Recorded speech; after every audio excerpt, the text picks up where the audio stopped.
everybody. So today we're going to be doing some more work on Tay.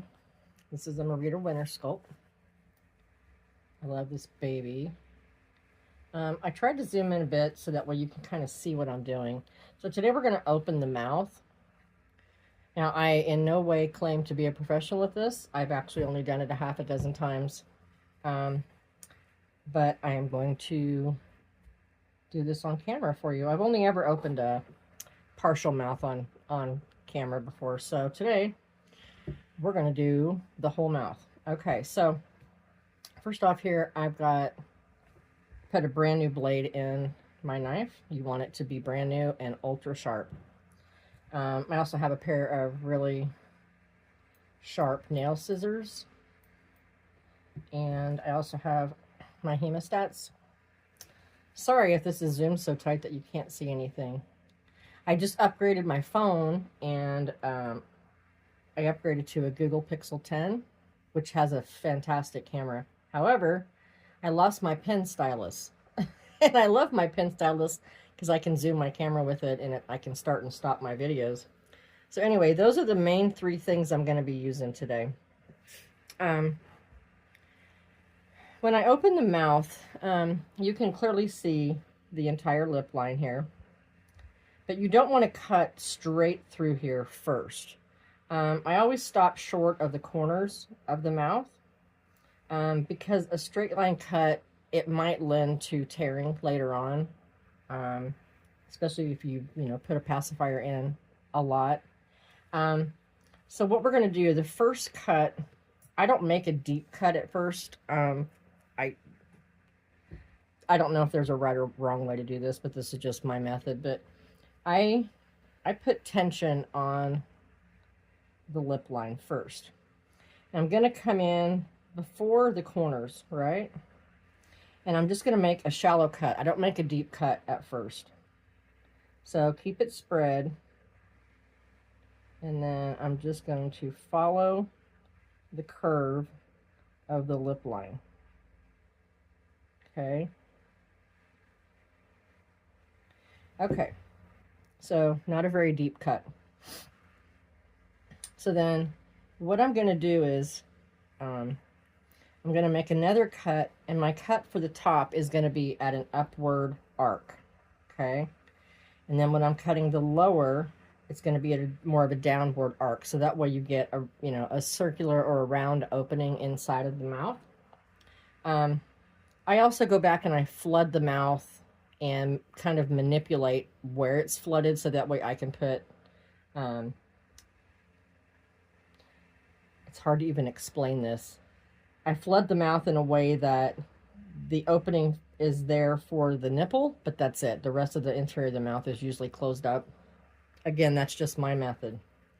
Okay, so I'm going to go ahead and go in again in the same area and go more up.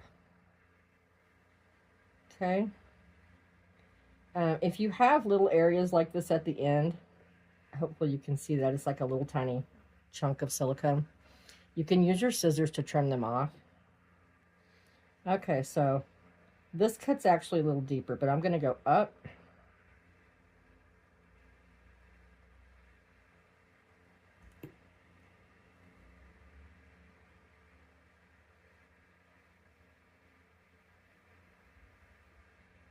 Okay, and then just stop where you've stopped your original cut. My thing is wanting to bend. It's always hard to get this really super tight. Okay, so then I'm going to check so you can see where I've made this cut. And it's going upwards, like towards the nose. I'm going to make one more pass through there.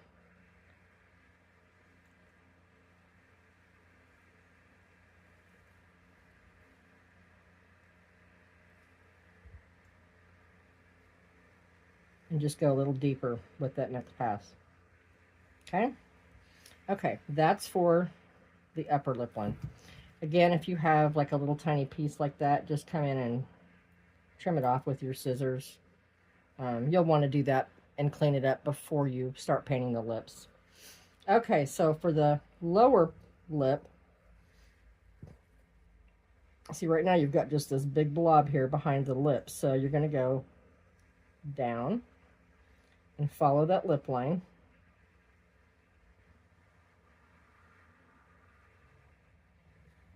Okay, see how that is? And again, if you need to trim any of this, you can.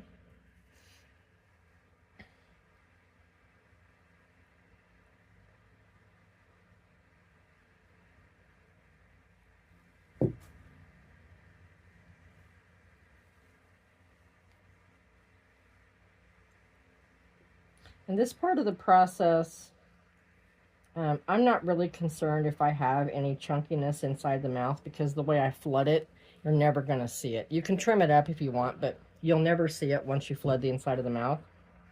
Okay, you see how we've got two very different layers here. We've got the upper and the lower. And I always try to get them about the same depth. But I want to go back fairly far because, you know, the nipple's going to go in pretty far. So when you reach this point, I grab my hemostats and I'm going to grab a hold of this plug of silicone. Actually, let me cut the top just a little bit farther back. It doesn't seem to be quite as deep as the lower.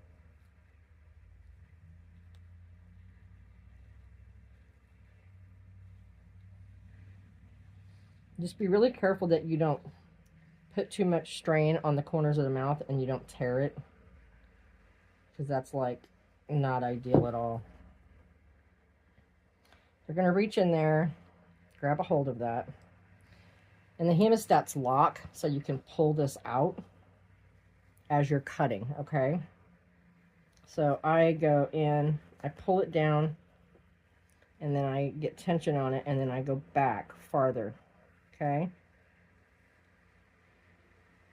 And when you come around to the corners, you see how I went down? I want to kind of round that out so it's not putting too much strain on that corner of the mouth.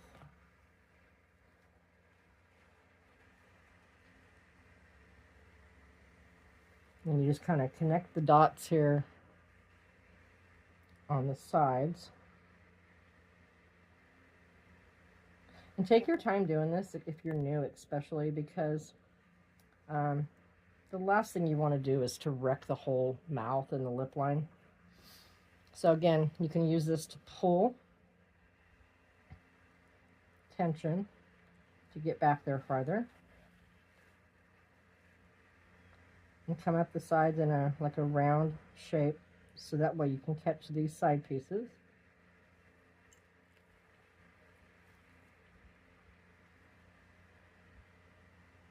This is really hard to film to be able to allow you to see, because I know you can't see deep inside of the mouth. But I think you get the general idea.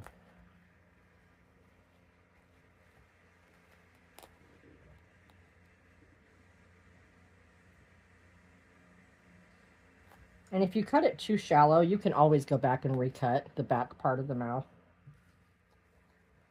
I try to get all the depth I can on one swipe or one time through, but it doesn't always work like that.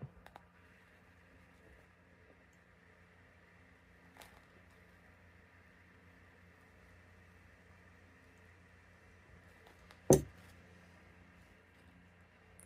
going to go ahead and re-grab this again.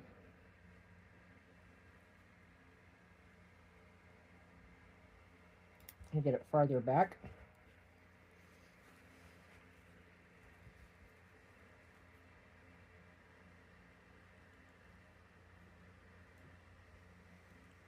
And I'm going to reach back in there and go straight across the back and cut it off.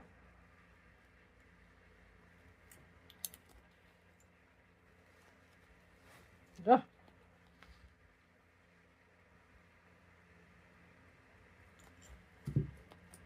I'm losing my plug.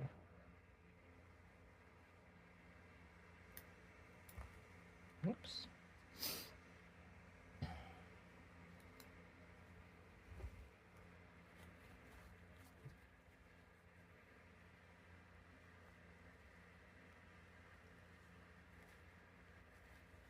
Getting closer, it's almost letting loose.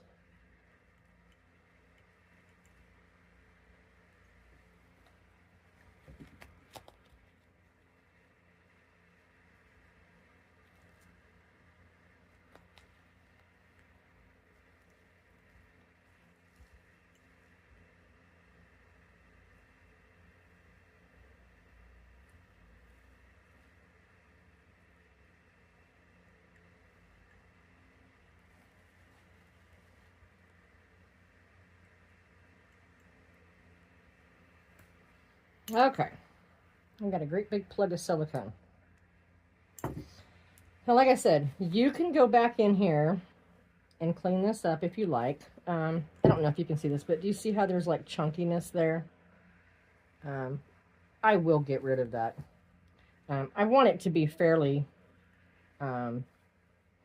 fairly consistent in there. If there's a little bit of chunkiness in there, it's not the end of the world. But so then I'll end up going back and I will mix a color that I use for the interior of the mouth. I don't like painting the inside of the mouth by hand, so I typically just flood it. But if you have a baby that's got sculpted gums and a tongue, you're obviously not going to be able to do that. You're going to have to paint each one of those areas individually, which is, it's challenging because you have to be able to keep the mouth open while you paint and while it cures. So anyhow, that's how I open the mouth, guys. Maybe one day I'll show you my process for flooding the interior. I do it in kind of a weird manner because I actually use a pipette. And the pipette is what I anchor in the center of the mouth to keep that opening while I flood around it. I may actually film that. I'm not sure. I might film that. But anyway, that's how I open the mouth. And look how precious that baby is. I love her. She's so cute. All right, guys. That is going to be all for today. If you have any questions, drop them in the comments. All right. Thanks for spending your day with me. I'll talk to you soon. Bye.